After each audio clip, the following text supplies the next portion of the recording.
everybody. It's Allie, and welcome to our Y&R Chat for Sunday, August 22nd, 2021. Let's hear it for Devon Hamilton, Genoa City's real-life superhero, moving us fast now towards solving the mystery of the missing Mariah.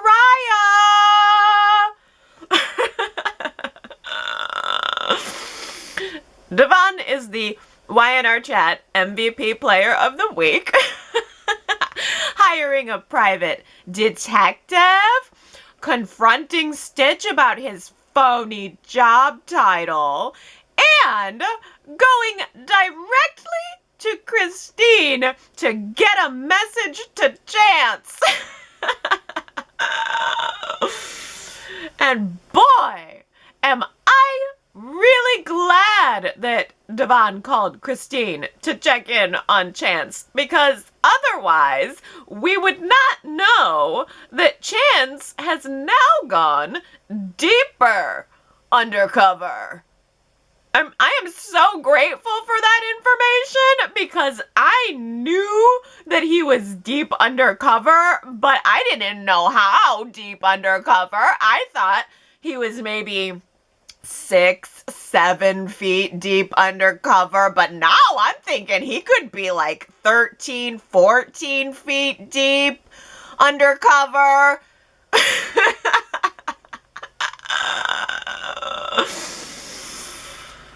Chance gonna have to come up for air soon. Like, soon. And I am hearing buzz, that next week is gonna be the week, like a big week for developments on this story. So, wow, will Stitch be revealed as the world's most obvious kidnapper? Or is Stitch a big, flaming, bright red herring? Next week, you guys! It could be next week!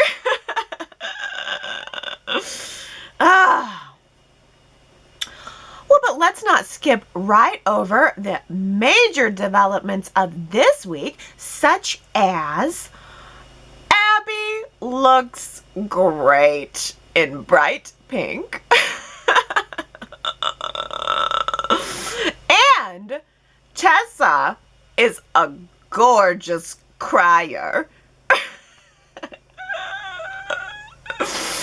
best of all, Mariah looks so super cozy in her pumpkin spice two-piece loungewear set. She looks like she should be drinking a pumpkin spice latte by the fire. Mariah and Tessa's love story has been the surprise standout star of this entire jumbled mess of a storyline. I must say, my appreciation of Tessa has really deepened because of this story. There is such a sweet desperation about her right now. It's in her voice. It's in her movement. She almost has a young Judy Garland as Dorothy Gale way about her, desperate to just fly over the rainbow and be reunited with her true love. And Mariah, too, has started to stand out to me even more. Mariah had become a little stale to me, and now she is giving me this waterfall of emotion. She's the mother wanting to protect the child. She's the child missing her family. And she is also like Dorothy Gale in Oz, desperate to fly back over the other side of the rainbow to be reunited with her love. Yes.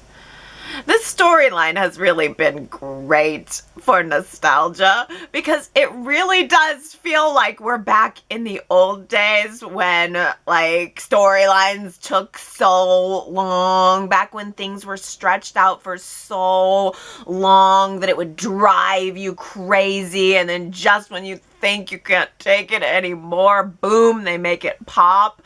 I mean, in the old days, you could literally skip out on 6 weeks of the show if you probably wanted to and just tune in at 6 weeks later and when the plot finally moves. And it feels like we're almost getting there. It feels like the plot's about to move because Mariah went missing exactly 6 weeks ago. And it was exactly 7 weeks ago that Stitch was creeping around the windows. So that means to me that we are getting to the magic moment, folks. It's coming soon. And if what we saw in the previews is Mariah going into labor, then the kidnapper is going to be forced to make their move now. We have a wedding date! October 15th at the Newman Family Palazzo in Italy. That's right, the Newman Family Palazzo. October 15th, smack dab in the middle of fall sweeps. Ooh! So what does that tell us? Maybe Billy will run down the aisle to stop the wedding with a big bombshell of a reveal. Or maybe Ashland will just drop dead at the altar. But oh, how exciting!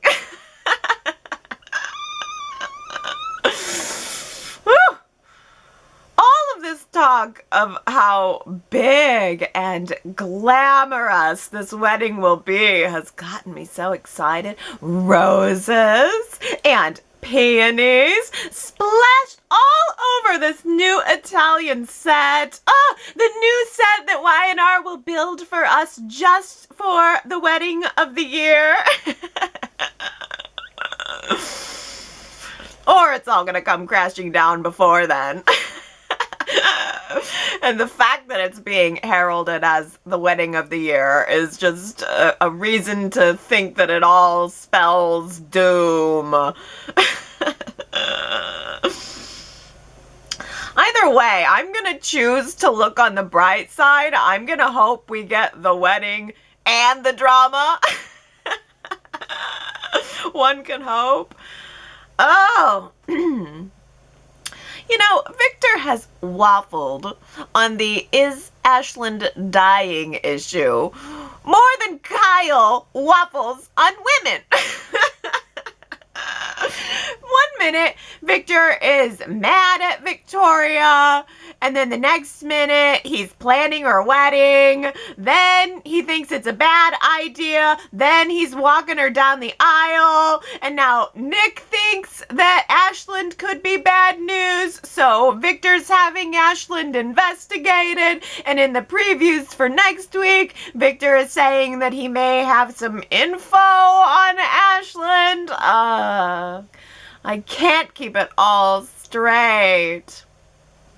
But what will it be? It's not going to be. I mean, if we're working toward a fall sweeps thing here, it can't be that big of a deal. But I don't know, maybe it is. Maybe it's a clue. Maybe it's a breadcrumb. Whatever it is. I don't think it's going to make one lick of difference to Victoria. I think whatever this information is, it's going to come out. Everybody's going to try to convince her that it is a bad sign. And she's just going to gravitate further and further toward Ashland. It's just going to drive a wedge between her and her family. And that's not what Victor wants. I feel like Victor is in a place in his life right now where he hasn't completely forgotten about his suspicions of Ashland, but I think he's afraid to push the issue with Victoria because he doesn't want to push his daughter away. I think his relationship with his daughter is more important to him, especially at this late stage in his life, more than anything else. So I want Victor and Victoria to have at least a somewhat healthy relationship at this stage in his life. And so I think Victor needs to back off. Honestly, I would much rather see the questioning of Ashland's integrity belong to Nick and or Billy. Billy and Victoria have been in such a good place over the past several weeks. Billy was acting like Victoria is his sainted ex, caring for a man in his final hours, and oh, how gracious of her. But now that Victoria and Ashland are engaged, and Ashland might not die after all, Billy suddenly has a real problem with it. He suddenly thinks that Victoria is making the biggest mistake of her life, and he has no evidence to back it up. Nothing but a hunch. But you know Billy. He is going to be like a dog with a bone on this issue now. He is not going to be able to let it go, even if it makes Lily uncomfortable, which may very well be what we also saw in the previews for next week. Lily is telling Billy that she has a feeling that he's hiding something from her. So I feel like Billy will be open with Lily about anything that he's doing, but I also feel like this could be the point where we start to see the real problem in Billy and Lily's relationship start to take root. I mean, I hope not. I really enjoy the cool comfort of Billy and Lily lately and their whole relationship, but if Billy keeps pursuing Ashland's motives, I mean, in the end, he's either going to end up looking like the hero for a crack in the plot, Phyllis style, or he is going to look like a complete doof, and he's going to end up alienating both Victoria and Lily over this. I mean, look, knowing that Victoria is getting ready to marry a guy who is played by an actor who we know is not going to be sticking around tells us that something is going to happen here. And it seems like the direction of the story changed recently. Like maybe Y&R had one plan for how this was all going to go, and the fact that Summer and Kyle and those actors' contracts didn't work out and they had to be written off the show, maybe Y&R had to flip the script and do something different, which is why Tara got written out, and which is why now we're suddenly starting to get suspicion around Ashland. And I am thinking that Y&R's going to play into all of the fans' suspicion around Ashland. I'm thinking it could be Ashland's turn now too. He either has to be revealed as a creep, or he's just gonna straight up die. I'm leaning toward wishing that he was just gonna straight up die. I don't want to believe that he's luring Victoria into anything, because I've enjoyed their relationship much more and beyond what I want for a plot twist on this. So I'm kind of wondering if there's any chance we're going to end up getting not the grand wedding that we're being told we're going to get. I'm wondering if the grand wedding is going to be scaled down to a deathbed wedding, making Victoria a bride followed by a widow. Because I could just see Victoria returning to the way she was before Ashland, and I can just see Victoria grieving so hard and looking for a way and a place to act out her grief, maybe by then turning around and coming after Billy and Adam harder than ever before. The biggest clue into Ashland's frame of mind for me came in his decision about Harrison. Ashland seems to understand that there is a battle ahead of him. He seems to realize his own physical limitations, and he agrees to let Harrison go to live with Kyle in Milan. And again, I find the character of Ashland to be so poignant that I want to believe him. That's more important to me than a plot twist. Watching Ashland say goodbye to his son, and not just goodbye for now, you're going to Italy, but he was saying goodbye to his son in case it was for good, the last goodbye.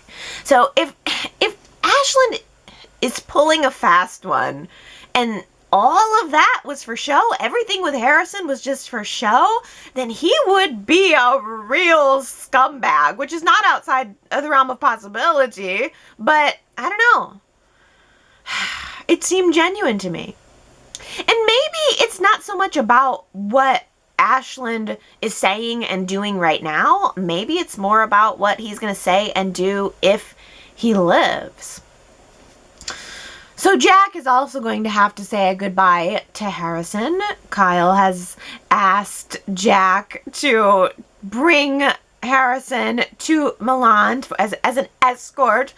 Jack's gonna put Harrison on the plane, take him all the way to Milan, where I'm sure a big pan of Italian cookies will be waiting for him. Waiting for he and Zippy. Let us not forget Zippy. Arrivederci, Zippy. We hardly knew ya. I'm sorry, but that was a highlight of the week for me. The passport that Jack had made for Zippy the Fox was completely adorable. And funny and awesome. I don't know if you had a chance to really look at it or to look at the screenshot I took of it, but it was really cute. It had a picture of Zippy the Fox. His name was listed as Zippy, and then it had a line where it said surname the Fox. So it was like name Zippy, surname the Fox, birth date, place of birth. It was just absolutely adorable. I have to give props to whoever in props put that together. It was so cute. I'm grieving though now. Zippy the Fox had become part of the show. What am I gonna do? I'm sure Zippy had a fan base. I'm sure there's a headline somewhere. Shocking exit. Zippy the Fox cut from the show. Fans outraged. Say they will stop watching. Oh, goodness, Zippy. Oh, Zippy!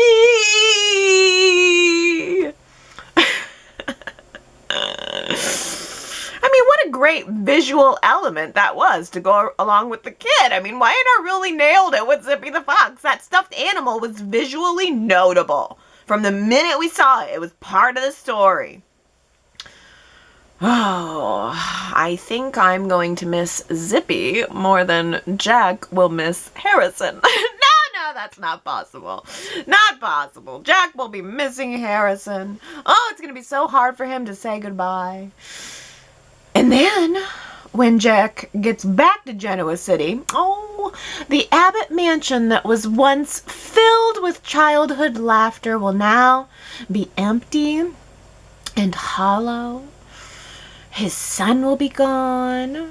His grandson will be gone. What will he do to fill his time? His girlfriend is gone now.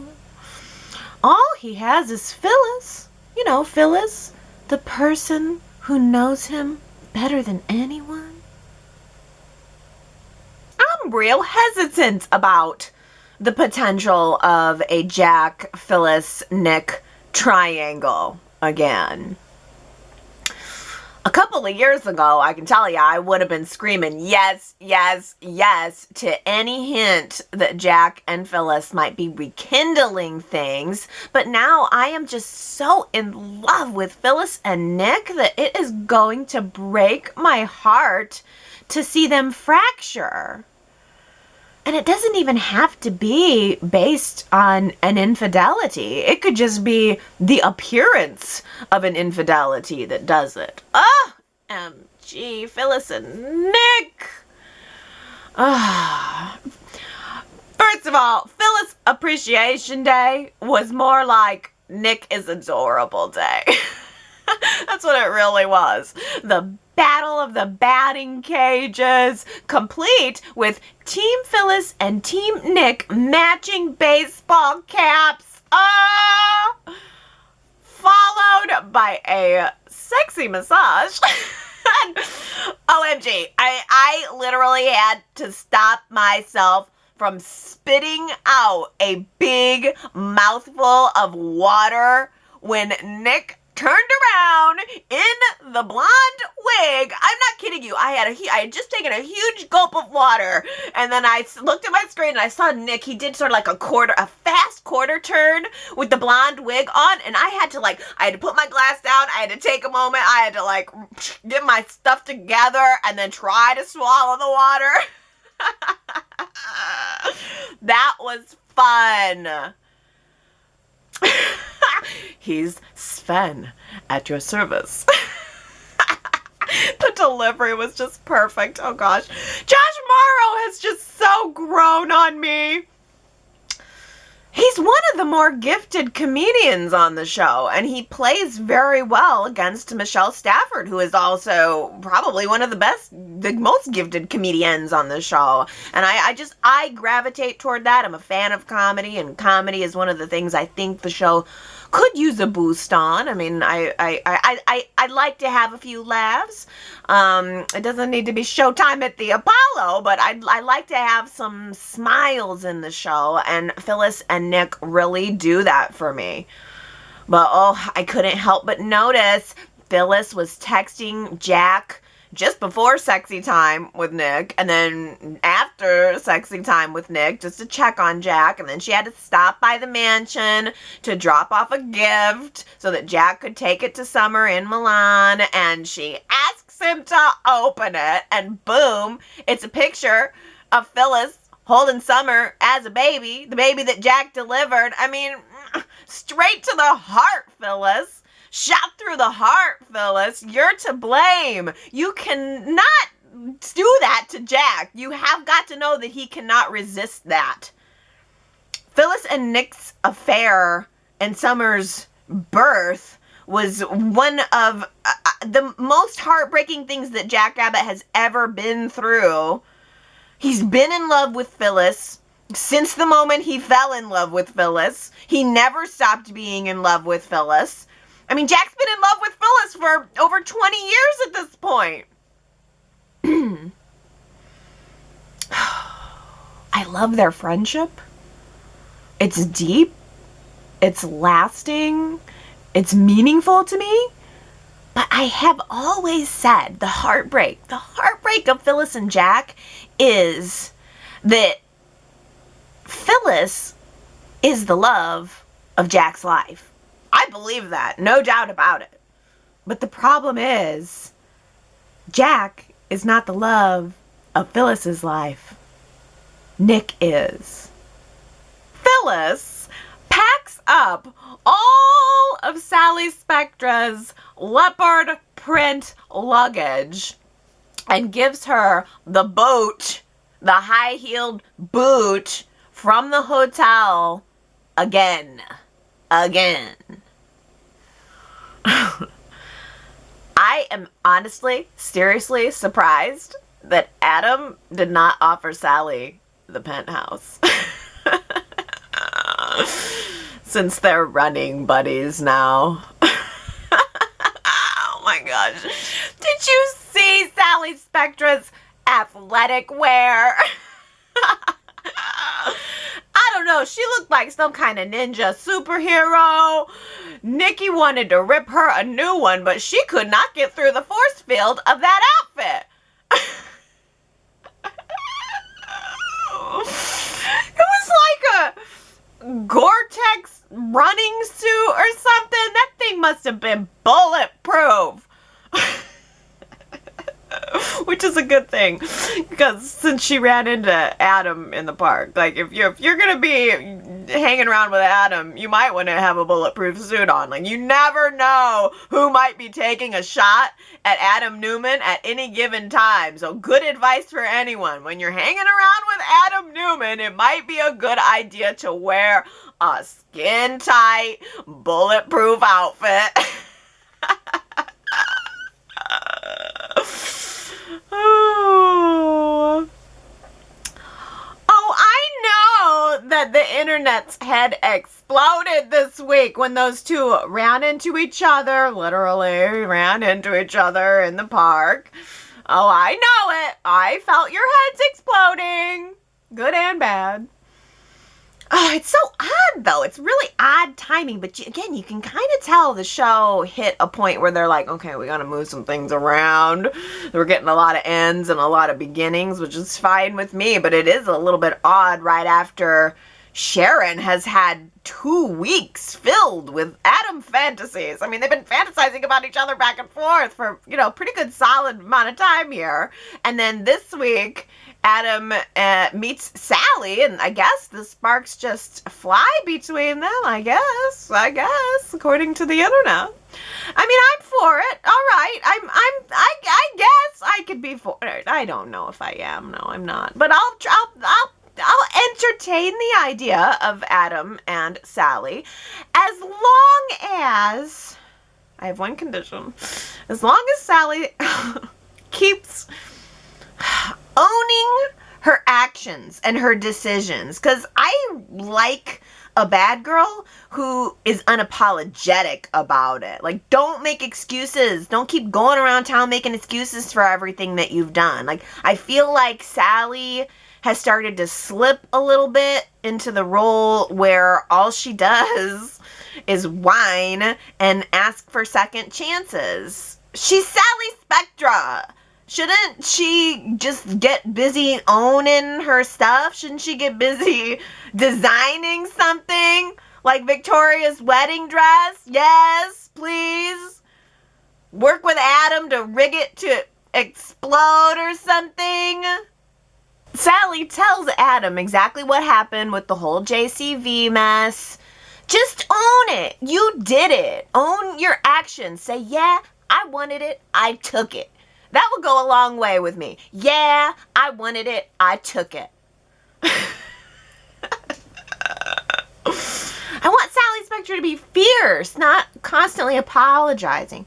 But lucky her, Adam is the conductor of the Second Chance Express. Second chances for everybody. All aboard!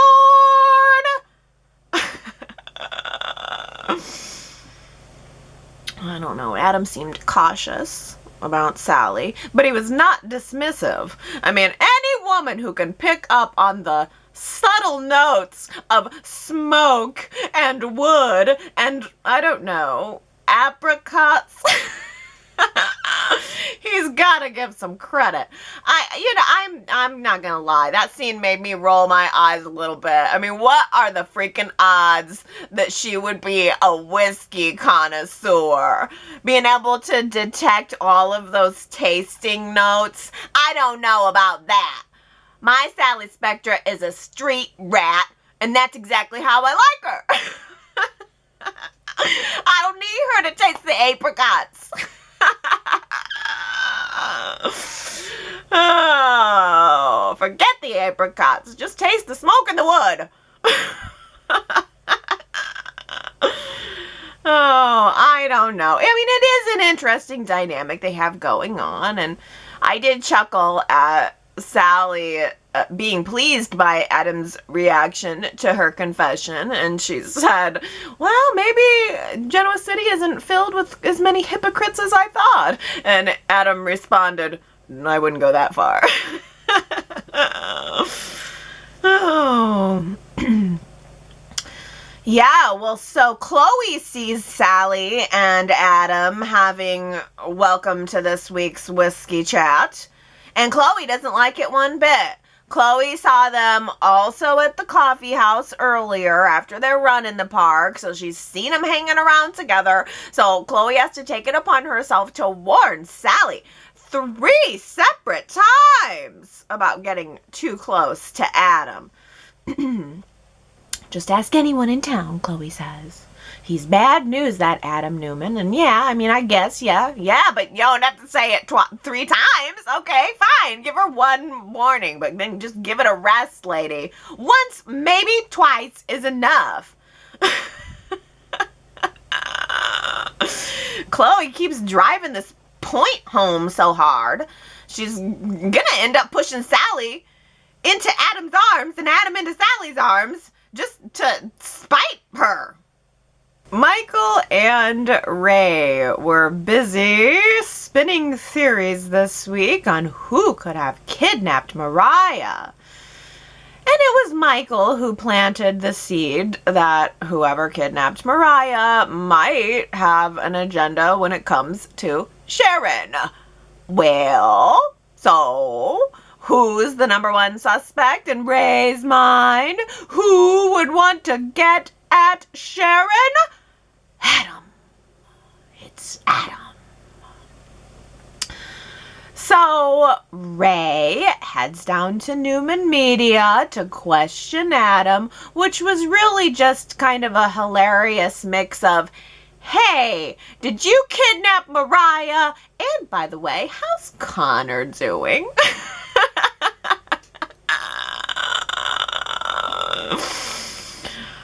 Well, Adam didn't know a thing about Mariah. All that did was alert him to the fact that Sharon might need some support.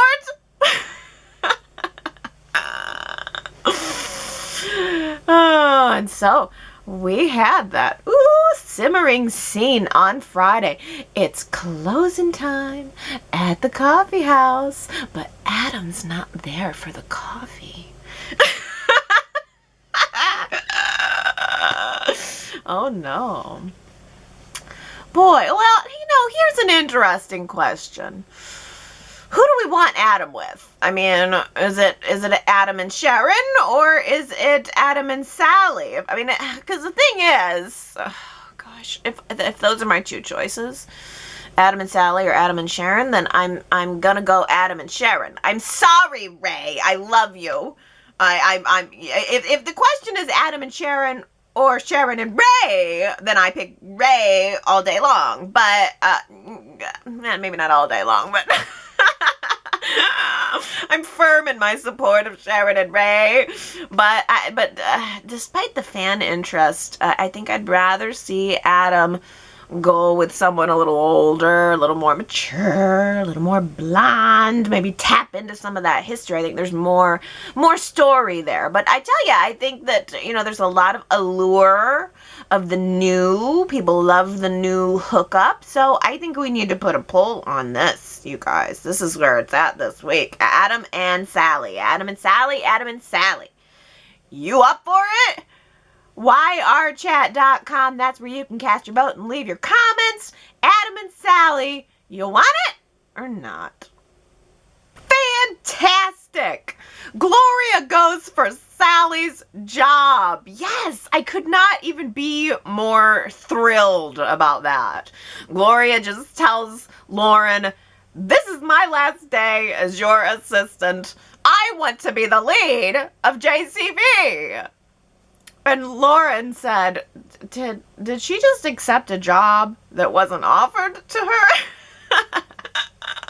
Yes, she did. Cue the champagne. Oh, what's the problem? Gloria's had a good long streak of being all right. I mean, shoot, why not give Gloria a chance? Sally got the job on a trial basis, so why not give Gloria the job on a trial basis? Gloria has got work and life experience, and you can't buy that. You can't buy life experience. That's just something, you either have it or you don't have it. And I feel like everybody treats Gloria like she's a moron. Maybe she is, but she's no more a moron than everyone else in this crazy town.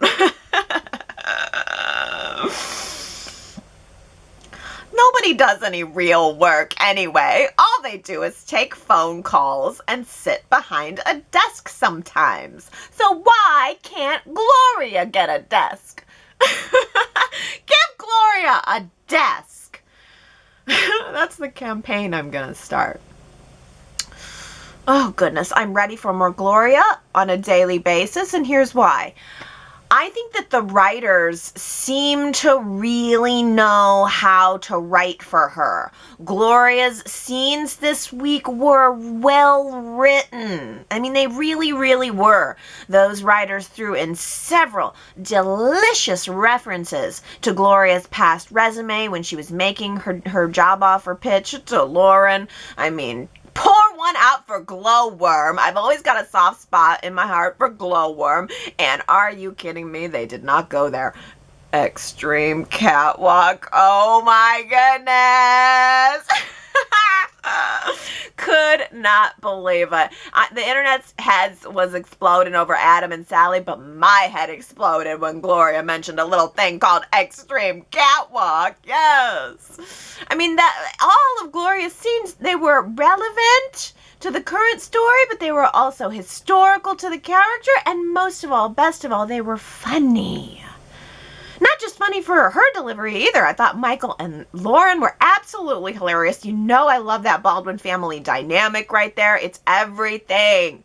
Because even after Gloria left, Lauren was trying to process what had happened. And Michael said to Lauren, let's just hope that Gloria is not out right now enrolling in a high school so that she can get in tune with young people's fashion needs. I died. I just died. Can you imagine that? I did. Like, I saw it. As soon as he said that, I saw it in my mind. Like, Gloria goes undercover at a high school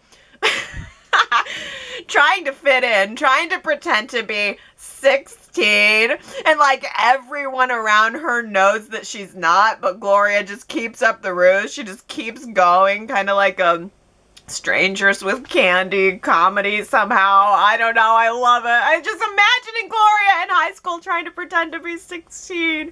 Maybe she has a little leopard backpack and a cat hat. Oh gosh, I'm in. Ooh, reckless abandon can be intoxicating. Is that a sort of sexy line or what? I just love that. Ooh, reckless abandon can be intoxicating. That was our quote from last week. Nick was the one who said it, but he was talking to Jack about women like Phyllis and Sally who have that reckless abandon and how intoxicating and alluring that can be. Oh, I just thought that was such a good line. And not that many people guessed it, so that also makes me happy that I picked a hard one. But I never get one past Henry and Juanita, Jamie, Brittany, Kamna, and Diana. You guys all got that. Pretty darn good. Now, here's the line for this week. Second I heard it, I knew this was the line. I didn't even bother to get any other runners up because for some reason this one just stuck out to me. Here we go. Here it is. A sucking vortex of chaos and destruction. Just close your eyes and picture that. A sucking vortex of chaos and destruction. Who the heck said that? If you think you know, you should go to yrchat.com and leave your guess, because if you get it right, I will give you your shout out during next week's Y&R Chat. And here is another Who Said It quote for you, directly from Gary this week. Overpriced, thin-walled dump. Who said it? Oh, Gary, I'm so glad you pulled out that line because it was a good one. That was a good one. It was Sally Spectra telling Phyllis she didn't even care. She was happy to get out of this overpriced, thin-walled dump. Finally, someone said it, Gary says. That was good. Hey, how about this prediction from Shelley, who says, this unfortunately is not my prediction. I can't take credit for it. I read it elsewhere, but it's too juicy not to share. What if Sally ends up being Phyllis's daughter? We don't know what Phyllis was up to before she landed permanently in Genoa City, and all we know about Sally's parents are that they were in a circus or a carnival of some sort. Oh, the hate between them, the similarities between them, the hair, the fire. Ooh, it all makes so much sense. Can you imagine? I love it.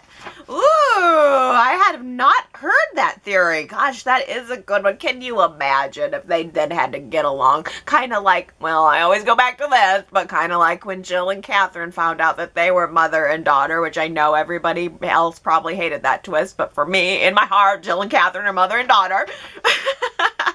So maybe, just maybe, Sally could be Phyllis's daughter. That's a good one. Oh, here's a comment from Nancy. Is this the Nancy of Nancy and Melissa? I'm not sure, but Nancy says, Sally chasing Adam. Brilliant. Ooh, lots of people loving this. Jamie says, I can see it so clearly. Chloe's gonna snap again and return to her old obsession of irrationally blaming Adam for every evil in this world, or every evil that the world has endured, and making him pay for whatever crap he did.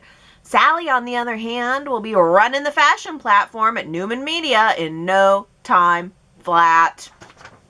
Yeah, I think Sally is going to overthrow Chloe. That is totally written in stone, and maybe that's exactly what Sally wants. But what you're saying, Jamie, is that you think that Chloe and Adam will not be hooking up? So what you're saying is, I'm not going to get my hookup here? My surprise, shock hookup?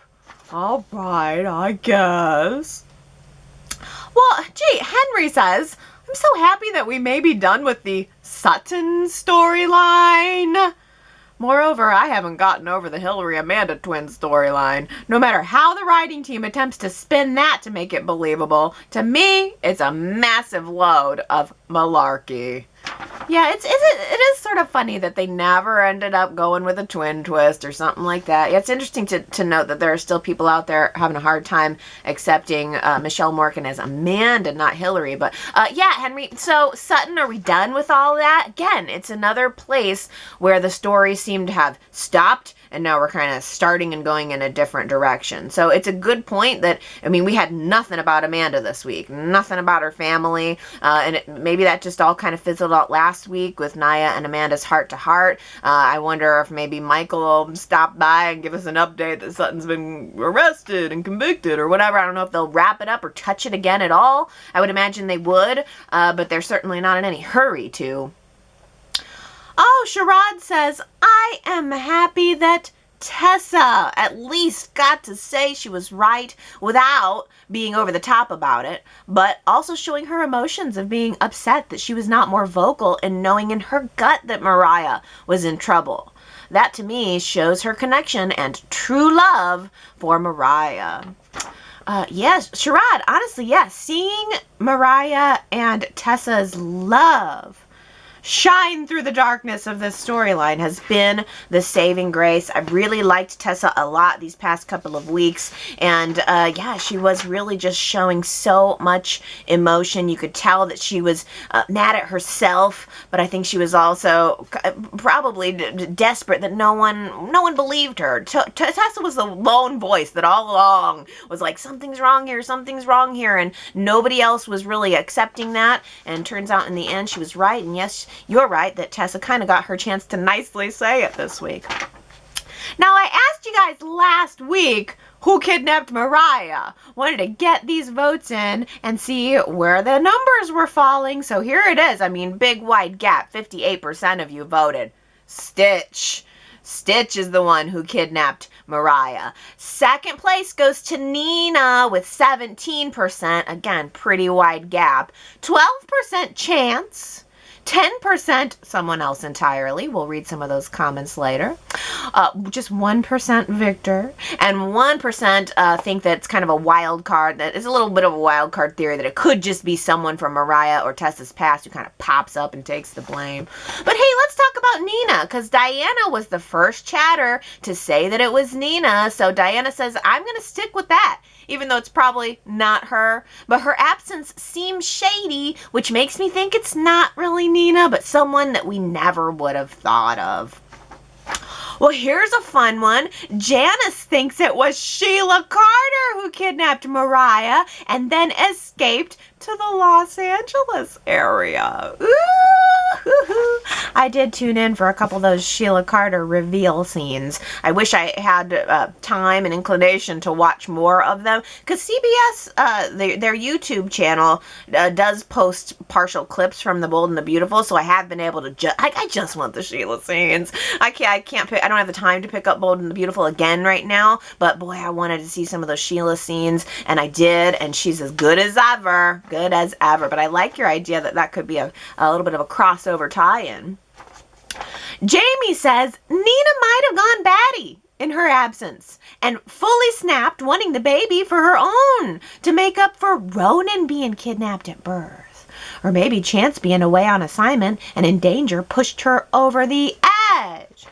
Yeah, I mean, Sheila Carter she stole Lauren's baby, right? And then we've got Nina, who also had a baby stolen. So these are very logical guesses. Sue W. also says, I'm going with Nina. She lured Mariah into the soundproof mansion room and locked her in it.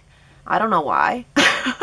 Hopefully it's for a good reason that makes Nina a heroine, but in keeping with crazy soap stories, I suppose it could be for a shocking and sinister purpose. Why haven't we had any indication from Mariah how she got in there? Did she suddenly wake up in a strange room with no clue how it happened? Sue W., you're awesome. I never would have thought about that. Like, that is a great piece of the puzzle that we just don't have. How the heck did Mariah get into that room? Was she conscious for it? Was she knocked unconscious? I sure don't know. Tony has a deduction here saying, it is not a woman who has a child that kidnapped Mariah, because she would understand that an expected mother needs fresh air and low stress, not just vitamins in a bed. I think it's someone who wants the baby and not revenge. I vote Chance. Yeah, I know, because that's the thing, is we also have the Chance factor here. Christine's getting word to him right now. There's a telegram on a ship somewhere headed to Chance. So, I mean, they've planted that seed that he's been told. So I'm expecting they're going to have to do something with him, and it is certainly possible that he'll already know all of this. I mean, they're gonna work Chance into this somehow, and we dang well know that they can't do it physically. We're not going to see the actor unless they recast him, but I seriously doubt it. I feel like Chance is just going to be he's going to get a silent resolution, but there has to be a resolution nonetheless. Jinxie with a theory here saying, I think it was Abby. She wants complete control over Mariah and the baby. Abby's abandonment issues are exacerbated by Chance's continued absence. That's my guess. I haven't heard that one. That's a new one. That's a really good new one. Wow. Sharita, also with one I hadn't heard of. I feel like it's Colin for the money. How are they able to keep feeding her, though? I feel she's locked up in the Chancellor mansion, so that it would make sense that someone who has knowledge and access to the mansion. So far, there's been no real movement on the story. Yeah, I think we're going to get that movement next week. I think Colin is an interesting guest because he would know the mansion. But she's getting her food down through the dumbwaiter. But it was interesting that she was saying this week, too, that whoever it is studies my eating habits. So whoever it is, it's someone that she knows. They know what she likes to eat and what her favorite brand of prenatal vitamins might be. Yeah, that's a good clue there. It's someone Mariah knows. Well, then again, it could be somebody who was just watching her, and we know Stitch was watching her. Margaret says, my guess is that Stitch is the Mariah kidnapper. The motive? To protect the baby, so that Abby does not once again suffer the type of loss that she did when Ben's son caused her miscarriage. Yeah, that's possible and probable. Marianne V says, my first guess is Stitch. He was snooping around the mansion, lied about the job that Nate got, and he's a doctor. And Mariah's being well taken care of. But I also thought she could be held in the soundproof room in the mansion. Maybe he heard Nina talking about the room and somehow got her in there, unless Nina's helping him. Why would they even mention there's a soundproof room and then not use it in the storyline? You know what, though, Marianne V? Why would they even mention Tara's brother and then not use it in a storyline? So I don't know. I mean, that soundproof room, I agree. I think if it is a clue and if it was a seed, a little breadcrumb for us, that was brilliant. I mean, that tells me that they at least knew what they were going to do. But then there's also this little cynical side of me that's like, I think they're just throwing everything at the wall. Sherrod says, I think Stitch is too obvious now. I'm going with Allie, saying he's a red herring. I think it'll be someone from Mariah and or Tessa's past. Could be that stalker guy, Jared, the one that threw the brick through the window at Crimson Lights. And he ran out of Crimson Lights after the lame threat from Tessa's call to the police. I still don't understand why they didn't call the police and give him his identity. Tessa took his picture.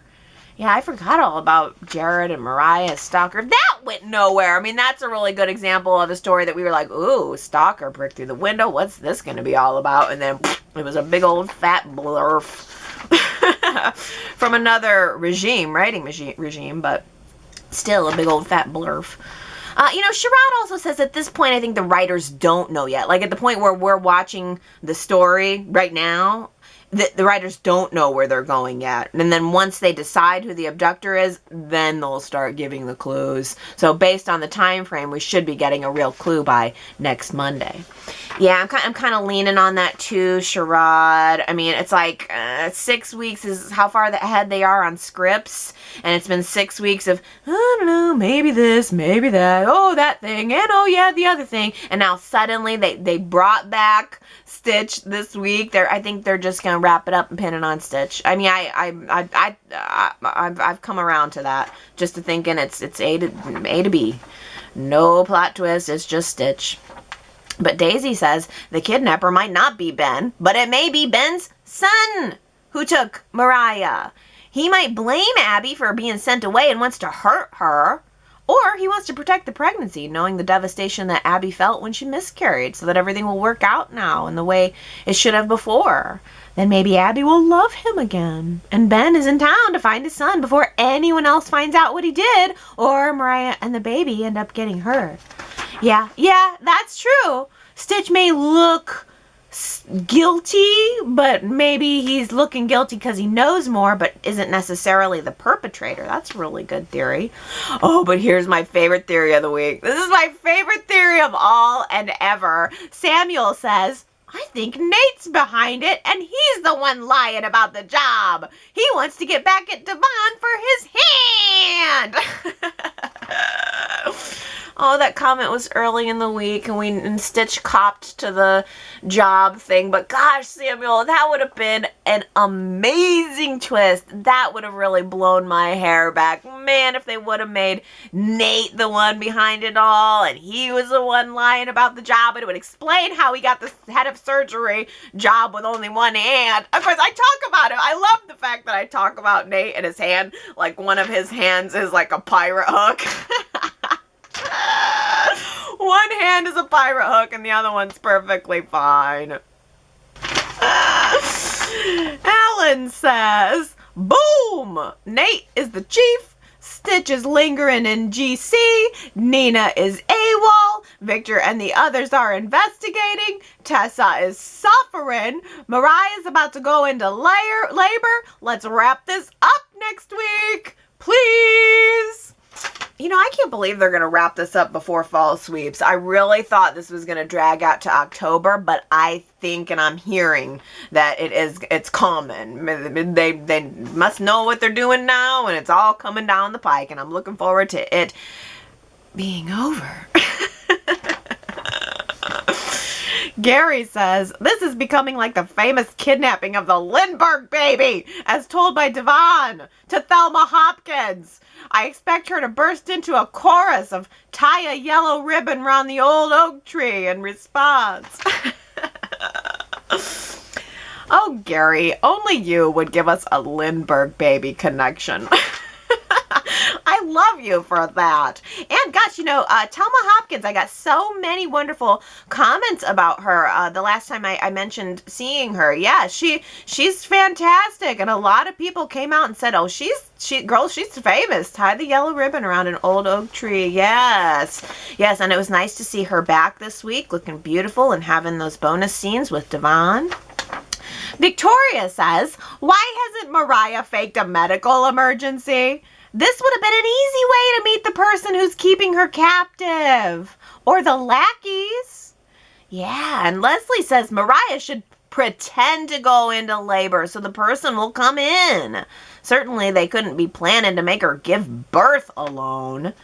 Yeah, and that was what her fear was this week. Is there any chance that preview, though, of her, could it be false labor, or could she be faking it? That would be really smart on her part. Ooh, I hope that's it. Yeah, I hope that's it, that Mariah is just being real smart and crafty, and she's faking going into labor so that she forces the person to show their hand, and that she's actually going to get out and have a nice healthy birth where she actually goes into her birth scenario and Tessa's music is playing in the background and the baby is born in beauty. That would be a nice end to the story. Leslie also says that magazine in Mariah's room looked like it was called Style Life. And the person on the cover looks like Michelle Stafford to me. But there's no such magazine name that I could find. Yeah, I always look at those magazine racks in the hospital rooms and all of that. And I did see Mariah's magazine on the table. How could you miss it? I mean, we're stuck in that room. Of course, you're going to look at every single little thing in there. But yeah, I saw that magazine too. And I was like, ooh, what's she reading? How nice of the kidnappers to throw a magazine down the dumbwaiter. Here you go. Here is a gossip magazine along with your orange juice and toast and prenatal vitamins, which are now spilled upon the tray. That's movement on this story. That classifies as movement on this story. Last week, the prenatal vitamins were upright. This week, the bottle spilled. Plot twist. Oh, man. I can hardly contain myself. Let's switch gears, though, because Sherrod says, I don't understand why Nick and Victor hate Billy so much. I loved what Billy said to Nick about their relationship with the women in their lives. I don't feel that Billy has done anything more to them that others have. Yeah, I know, it's definitely a feud for feud's sake. Leslie says, yes, Billy, way to silence Nick by saying, I still love Victoria the same way you love Sharon. Yeah, very good. Oh, another topic here. This is funny from Superplex saying, this is ridiculous, an abomination, an effrontery to common sense. Tara is still Harrison's mother. She does not lose all parental rights just because she is accused. This is a black stain on an otherwise improved lot of the scriptwriters. I cannot wait until Tara returns and reveals the fact that Kyle is not Harrison's father. There cannot be any other resolution if we subscribe to the notion that justice should prevail. Oh, that tickled me, Superplex, to read your comment, because I love that you're still boosting Tara and her maternal rights here. But gosh, yeah, I mean, yeah, she got accused of a crime. You don't just automatically not have your son. And I don't know, maybe that's why Y&R had Ashland and Kyle talk about getting Tara some visitation that was supervised and blah, blah, blah, phoning it in. But gosh, I love that you're still kind of supporting Tara there. And I love also that you're holding out still for the paternity twist. Oh, I wish. Daisy says, I wonder if Ashland will turn out to be a snake in the grass and Adam will be the one to figure it out. Then go to Nick to share that information about the situation. Daisy, that'd be a really good twist on this. Yes, if Ashland, it did turn out to be a snake in the grass, which I'm not really rooting for, I love the idea that Adam could be the one to expose it all, especially after the viciousness that that Victoria has had toward him. So yeah, that would be a really good twist on it, and then Adam and Nick could work together. Yeah, I mean, I don't need Billy in this story. That's the thing. I need somebody other than Victor But I don't really need Billy to be the one. So this is better, Daisy. Oh, go get a job as a writer, please, because this is better. This would have been so much better if they would have made Nick and Adam working together to uncover this information. They could have been like, I don't know, like just two little fricks and fracks going pouring through all the evidence with a big magnifying glass and then bringing it to Victoria to save the day. That would have been so good. Y&R viewer 123 says, quote, ruthless in the boardroom and loving and caring at the house, end quote. Nikki got Victor. I liked that scene. Y&R has been including some humor, like when Adam compared Phyllis to Sally the other day, and Phyllis was irritated. Also, I got excited when Crimson Lights had another customer. Looks like some of the COVID-19 restrictions have been lifted. Oh, gosh, two things, Y&R viewer 123. I agree. Y&R has given me some really nice chuckles lately, so I got to give them props for that. And this, more to the bigger point here is, man, I could not keep my eye off of that guy in the background, the extra at Crimson Lights. Superplex says, stranger in the background, plot point. The second I saw the gray-haired guy in the background at Crimson Lights, I was like, who is that guy? Did he kidnap Mariah? Oh. Sue W says, okay, starting to get antsy with this whole, does Ashland have an agenda? Is he dying stuff? Surely it's not going to culminate as a sappy Hallmark movie, but if not, how much more of Ashland's groundwork will we be subjected to? Fake symptoms, treatments, etc., etc., until an October wedding? Please no. Let's get on with this already. And note to writers, the iconic love story has already magnificently been done. Oh, Sue, love story. I don't know why I didn't make that connection to love story. But yeah, you're right. It's like if it goes in the direction of Ashland being a snake, then that's kind of like, oh man, I don't know, that's not that great. But if it goes into the direction of love story, it's been done better. Ooh, burn. You burned them there, girl. And also Love Story. I have seen Love Story because Ally McGraw. Oh, Ally McGraw. My mom named me after Ally McGraw because my mom looked like Ally McGraw and she thought I would look like her. So that's why I'm Ally. Oh, Judith says, I'm of the opinion that when a new character storyline is strung out, like the Ashland Locke one, it's because the producers want time to assess the audience reaction to the character and decide that character's dramatic trajectory accordingly. Ashland could suffer a death that leaves the viewers in tears, or the cancer could go into remission and the character becomes a singular character in the series, or he lied about having terminal cancer as a means of absorbing the Newman Empire into his own through marriage, or any other number of scenarios that will serve the producer's intent for the series. You nailed it, Judith. You absolutely nailed it. And I'll tell you, this is one of the things that bothers me about this writing regime and also the previous writing regime, too. I don't need you to assess my reaction before continuing on and writing the story. Just tell me a story. If you got 6 weeks on an arc, tell your story. I can either like it or I can lump it, but either way, it'll be done in 6 weeks. Don't start telling a story with a bunch of left and a bunch of right and swaying all over the place and waffling, only just to wait 6 weeks to figure out what you're going to do with it. 6 weeks later, decide what you're going to do with it. No, that's what bugs me. Have conviction. You're a writer. Tell your story. It doesn't matter what I think. It'll be good. It'll be bad. We'll chat about it. If you are trying to please the fans, you're fighting a losing battle. You will never please 100% of the fans. You are probably not even ever going to please 60% of the fans. So tell your story. Give us your vision. Give us your talent. Give us your passion for writing. and we will like it or we will lump it, but either way we move on. We don't just get stuck in a, 12-week, it's been 7 weeks since we saw Stitch peeping through the windows, and maybe they'll wrap it up next week, so 8 weeks, I guess. Don't throw out a bunch of stuff and not know where you're going and not know where you're doing. That's when it's so frustrating to me, because I enjoy predicting the story.